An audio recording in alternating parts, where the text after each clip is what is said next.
Good morning students. हमने differential equation में start किया था लाप्लास ट्रांसफॉर्म। लाप्लास ट्रांसफॉर्म जिसमें लेक्चर नंबर 3 में मैंने आपको कुछ ट्रिग्नोमेट्रिकल फंक्शन के भी लाप्लास बताए थे, यानी Laplace of sine A T with P parameter और Laplace transform of cos A T with P parameter हमने आपको यहाँ पर बताया था। और ये आपके पास था साइन वाला जो था वो तो आपके पास था a upon P square plus A square, जहाँ पर इसकी कन्वर्जेंट कंडीशन थी, और ये था p upon P square plus ए स्क्वायर और इसकी कन्वर्जेंट कंडीशन थी ये। ठीक है, अब हम आज स्टार्ट कर रहे हैं ट्रिग्नोमेट्रिकल फंक्शन ये, लेकिन अब यहाँ पर हमने सिंपल साइन और कॉस ए एक्स लिया था। अब हम यहाँ पर ले रहे हैं आज इसके साइन हाइपरबोलिक और कॉस हाइपरबोलिक के लाप्लास ट्रांसफॉर्म, यानी Laplace transform of the function of the function. मैं ले रहा हूँ एक तो एफ ऑफ टी जो है वो है साइन हाइपरबोलिक ए टी। मतलब इस पूरी लैंग्वेज को अगर मैथमेटिकली लिखूं तो लाप्लास ट्रांसफॉर्म ऑफ किसका निकाल रहा हूँ, sign hyperbolic A T with parameter P. ठीक है, तो जब लेफ्ट हैंड साइड को मैंने लिखा है तो राइट हैंड साइड में इसकी डेफिनेशन कहाँ से स्टार्ट हो जाएगी। लाप्लास की है 0 to infinity E raise to the power minus का P T F T. F T आपके पास ये है, यहाँ पर इस पूरे की वैल्यू को मैं रख रहा हूँ साइन हाइपरबोलिक ए टी और D T. Bye definition of Laplace transform मैंने इसको स्टार्ट किया है इस टाइप से। अब यहाँ पर हमको थोड़ा रफ में मैं बता दूं, साइन हाइपरबोलिक को in terms of E raise to the power में जब आप लिखोगे तो E raise to the power A T minus E raise to the power minus A T upon 2, ये होता है आपके पास साइन ऑफ ए टी। ठीक है ना, और सिर्फ साइन हाइपरबोलिक ए टी, अगर साइन हाइपरबोलिक नहीं होता तो E raise to the power iota वाले से अपने को इसको लिखना है। तो अब मैं यहाँ पर इसकी वैल्यूज को सब्स्टिट्यूट करता हूँ, तो सब्स्टिट्यूट करने से मेरे पास क्या वैल्यू आ जाएगी वो हम देख लेते हैं। 0 to infinity E raise to the power minus P T, फिर ये आ जाएगा ई raise to the power A T minus E raise to the power minus A T. इसका 2 मैंने थ्रू आउट बाहर ले लिया, 1/2 0 to infinity E raise to the power e raise to the power minus P T plus A T.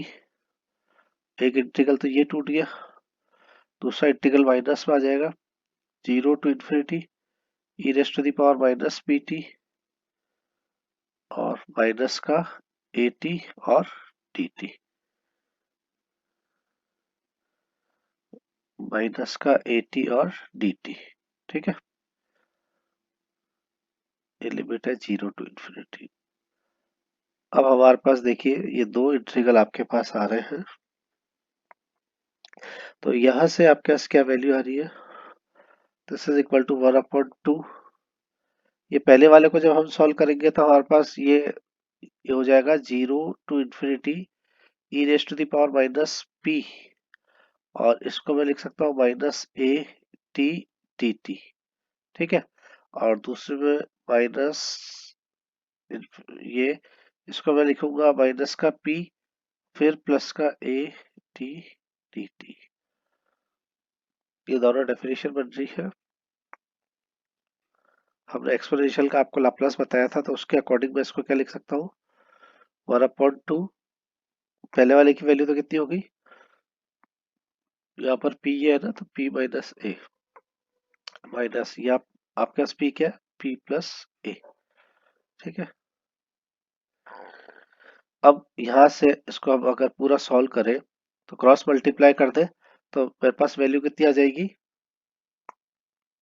उसको cross multiply करेंगे तो हमारे पास value क्या आएगी, ट्वाइस ऑफ ए, और ट्वाइस ऑफ ए से 1/2 कट जाएगा तो ये आ जाएगा ए अपॉन, ये ए स्क्वायर माइनस बी स्क्वायर का फॉर्मूला हो जाएगा, तो ये हो जाएगा ए प्लस बी और ए माइनस बी, यानी P square minus a square.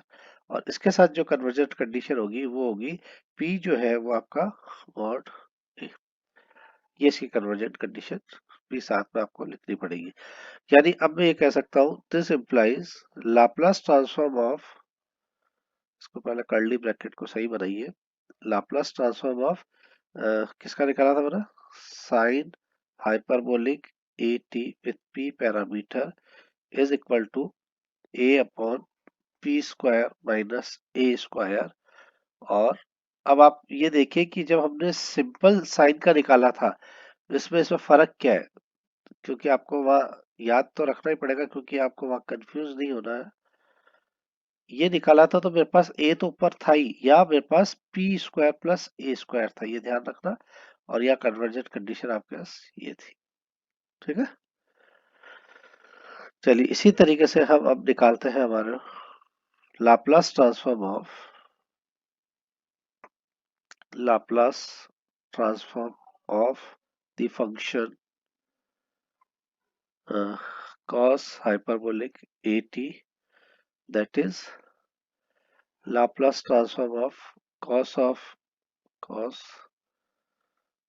hyperbolic at with p parameter by definition 0 to infinity e raised to the power minus pt, this is the kernel, and function जो हमको दिया हुआ है cos hyperbolic at and integral dt। जैसे मैंने ऊपर sine hyperbolic eighty को लिखा था वैसे ही कॉस को लिखूंगा, तो फर्क में सिर्फ इतना सा आएगा, यहाँ पर वहां माइनस था तो ये आपके पास क्या आ जाएगा, cos hyperbolic at this is equal to e raised to the power at, या माइनस की जगह प्लस आ जाएगा अपॉन 2, ठीक है। तो इसकी वैल्यू को मैं अपने इंटीग्रल में सब्स्टिट्यूट करता हूँ, this is equal to 0 to infinity e raised to the power minus pt cos नहीं e raised to the power at plus e raised to the power minus at upon 2 और dt, this is 1/2 through बाहर आ गया। पहला integral हो गया 0 to infinity E rest to the power minus P T और E rest to the power minus P T plus A T और D T, और second जो है वो माइनस आ रहा था तो यहाँ पर आपके पास आ जाएगा plus 0 to infinity E rest to the power minus of P T, और यहाँ पर आपके पास क्या आ रहा था E rest to the power minus का ए T minus of A T with D T. एक एक को सेपरेट अगर हम करें, जैसा ऊपर करके है सिंपल वैसा ही करना है, या माइनस के साथ मेरे को लेना है, तो ये आपके पास हो जाएगा P माइनस ए T D T plus exactly same ही आएगा, वहाँ P कट गया था यहाँ पर आपके पास A कट जाएगा, P प्लस ए टी डी टी। तो इसका लाप्लास तो मेरे पास आ गया 1/2 1/p माइनस ए, ये माइनस जो था वो प्लस हो गया, देखो ये था p प्लस ए, तो यहाँ से 2p ऊपर आ गया है, मैंने इनके लाप्लास लिख लिया, तो यहाँ से आपके पास ऊपर 2p आ गया और 2 से 2 कट जाएगा तो ये आपके पास आ जाएगा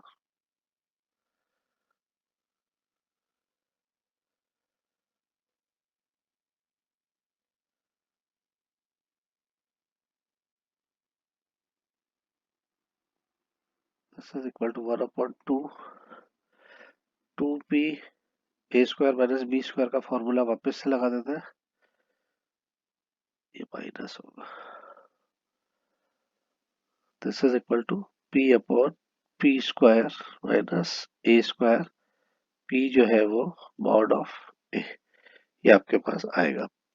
तो अब यहाँ पर देखिए कॉस का मेरे पास आ गया है, कॉस हाइपरबोलिक का जो आया है वो आपके पास आ गया p upon P square plus ए स्क्वायर।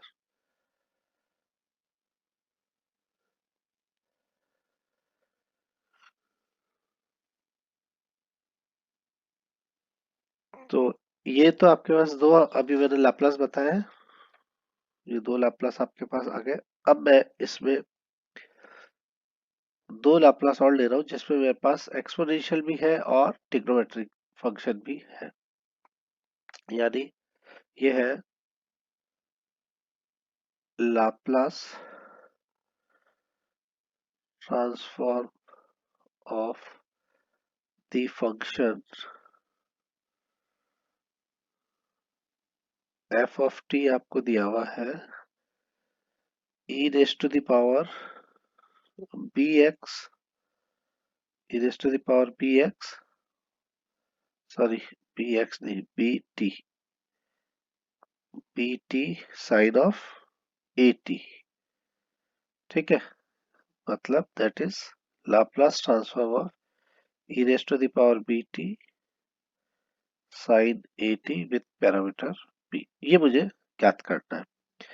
तो ठीक है, by definition of Laplace transform, bye definition of Laplace transform अगर हम लगाते हैं तो क्या आएगा, जीरो से इंफिनिटी कर्नल हो गया e raise to the power minus का पी टी, फंक्शन फंक्शन पूरा पूरा क्या आ जाएगा ई raise to the power b t sine A T और टी टी, यही आएगा। ये पूरा पूरा आपके पास फंक्शन है, इसको ब्रैकेट में और भले चाहो तो लिख लेते हैं। अब यहाँ से फिर मैं एक बार डेफिनेशन बना लूँ लाप्लास की, जीरो टू इन्फिनिटी तो मेरे पास है ही है इंटीग्रल की limit, e raise to the power minus को मेरे को मेंटेन रखना है तो पी, और ये माइनस का बी हो जाएगा, ये आपके पास टी है, ये साइन ए टी टी टी। अब जरा याद करो, हमने अभी इससे पहले जब Laplace transform of sine A t जब निकाला था विथ पी पैरामीटर, इसकी वैल्यू आपके पास क्या आई थी, a upon P square plus A square, ध्यान करिए ये आई थी। तो यहाँ पर p आपके पास क्या था, क्योंकि वह लाप्लास ट्रांसफॉर्म में आपके पास कर्नल केवल p था, ये वाला, यहाँ पर p जो है वो रिप्लेस हो गया p माइनस बी से, यानी मेरे को इसमें सिर्फ इसको p माइनस बी से रिप्लेस करना है, तो मेरे पास इसका ट्रांसफॉर्म निकल के आ जाएगा। ठीक है, तो अब मैं इसको लिखता हूँ, और नहीं अगर आपको समझ में आता है तो अब इससे एक और आसान तरीका भी मैंने बताया था, वो आपके पास था integral e raise to the power A t sine b t वाला जो फॉर्मूला था, उससे अगर मैं करता हूँ तो मेरे पास क्या आ जाएगा, उससे मेरे पास आ जाएगा ये ए स्क्वायर वन अपॉन, ये तो हो जाएगा पी माइनस बी का whole square, p minus b का होल स्क्वायर प्लस ए स्क्वायर, यही तो था, इसका स्क्वायर प्लस इसका स्क्वायर, और अंदर आता था, स्टार्ट कहाँ से होता था, e raise to the power minus p minus b t, और अभी आ जाएगा माइनस का p माइनस बी और साइन ए टी प्लस या minus minus a of cos A T. ठीक है, और इस पूरे पे जो लिमिट लगेगी, इस पूरे पे जो लिमिट लगेगी वो लगेगी जीरो टू इंफिनिटी। और जब हम इसको सॉल्व करेंगे तो वही आएगा जो मैं आपको बता रहा था, यहाँ से जैसे ही हम सॉल्व करेंगे ये आ जाएगा, ए तो ऊपर ही रहेगा, और ये जो p है वो p किससे रिप्लेस हो रहा है, p माइनस बी का होल स्क्वायर प्लस ए स्क्वायर। ठीक है, ये मेरे पास आ जाएगा, इसका मतलब ये हुआ that is Laplace transform of E raise to the power b t लिखा था शायद, है ना, e raise to the power b of t sine A t t with parameter p is equal to a upon, ये आपको कुछ standard है, इनको आपको याद रखना ही पड़ेगा। ठीक है। अब हम इसी तरीके से लाप्लास ट्रांसफॉर्म ऑफ सेम इसी का निकालते हैं विथ कॉस लेके। Laplace transform of the function f of t e raised is equal to e raised to the power bt cos at, that is Laplace transform of e raised to the power bt cos at with p parameter। ठीक है। By definition of Laplace transform 0 to infinity, kernel को मैंने फिर रखा है, function जो है इस पूरे को मेरे को यहाँ रखना है, e raised to the power बिल्कुल सेम है जैसा हमने अभी वहां पर किया है कॉस साइन वाले में, वो की वही चीज मैं यहाँ कर रहा हूँ dt। ठीक है। 0 to infinity e raised to the power minus p, और ये प्लस है तो माइनस का हो जाएगा b, p minus b t, और ये हो गया cos ऑफ at dt। अब मैं इसको पूरा भी नहीं करूं तो मैं वही वाला जो मैंने उत्तर बताया था आपको कि sorry Laplace of cos at की वैल्यू मेरे पास क्या थी, लाप्लास ऑफ, इसलिए आपको ये डायरेक्ट याद करने पड़ेंगे, cos at this is equal to था p upon p square plus a square. ये p कब था, जब आपके पास ये निकालते थे आप माइनस का pt cos at dt, ये इसका लाप्लास आता था। अब ये p जो है वो यहाँ पर देखिए किससे बदल रहा है, इस पूरे p से बदल रहा है। ठीक है। तो इसका मतलब अब जब मैं इसका डायरेक्ट रिजल्ट लिखता हूं तो मेरे पास आ जाएगा, सॉरी सॉरी,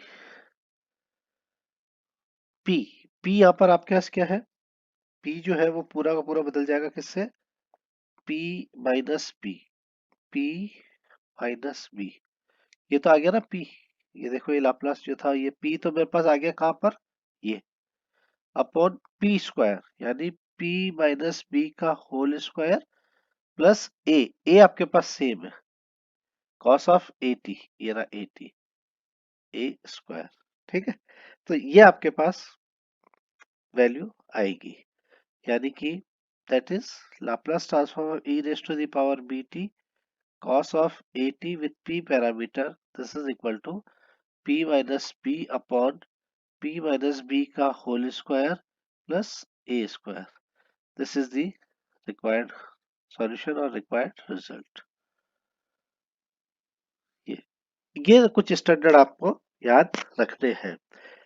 तो ये आपको कुछ मैंने स्पेशल ट्रांसफॉर्म बताई है स्टैंडर्ड फंक्शंस की, जिसे हमको डायरेक्टली याद रखना है।